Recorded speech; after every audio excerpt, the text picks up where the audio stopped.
Today's video is sponsored by our friends at Sketchcase. Unleash your creativity and turn your laptop into a portable whiteboard with Sketchcase. This isn't your ordinary laptop skin. You can use dry, wet, or even permanent markers on it. Whether you're a student, designer, developer, engineer, or entrepreneur, you're going to love using Sketchcase. Check them out today at sketchcase.com. Hey everyone, it's Greg with Technically Speaking, and the Super Nintendo Classic is finally here, and we are super excited about it. Right? Super, because it's called Super. The miniaturized retro console is USB powered and features HDMI out. It also comes with two controllers that are thankfully much longer than the original Nintendo Classic at almost 5 feet long.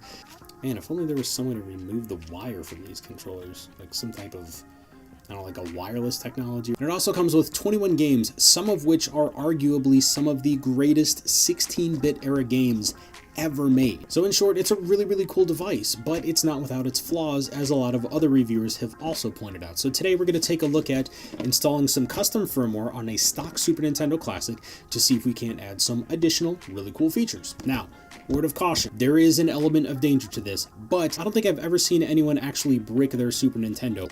And among the steps that we're going to take is to make a safe backup of this thing first, so that in the event of a problem, you can always restore it. Don't hold me responsible if you happen to figure out some magical way of bricking your own Super Nintendo. So first things first, you're going to need some sort of a Windows machine to work from, and you're going to need the link down in the description below, which is the author's GitHub page. You can choose either the web installer or the standalone zip file, which is my preference because I'm a security paranoid person. I'm going to right click and extract that to my desktop, which is going to create a new folder.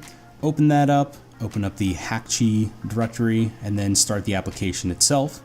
Once the application is started, select the region that corresponds to the Super Nintendo you're working with. In my case, it's the US version. And then first thing we're going to do is that backup. So go to the kernel menu, click dump kernel, hit yes. And now the pop-up that comes up, we're going to read through each one of these and follow it exactly. So make sure that it's off first of all. Connect the USB cable to your computer, hold the reset button, turn on the power.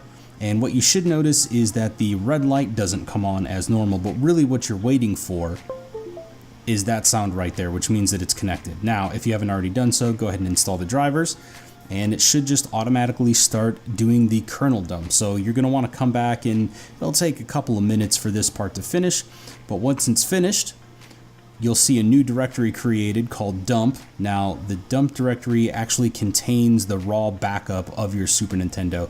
Put that someplace safe that's not going to get deleted, just in case things go wrong. Now we're going to flash the custom kernel, go back to kernel, select flash custom kernel, come back in about 3 minutes. This one takes a little bit longer.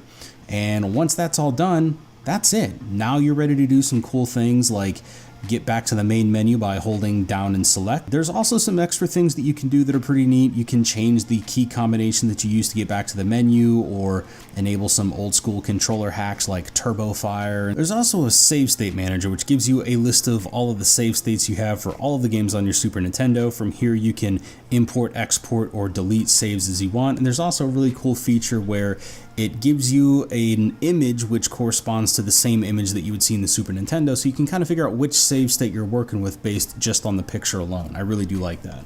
Alright, so that's it. Pretty easy, right? I feel like this is easy enough that even Scott could figure out how to mod his Nintendo Classic.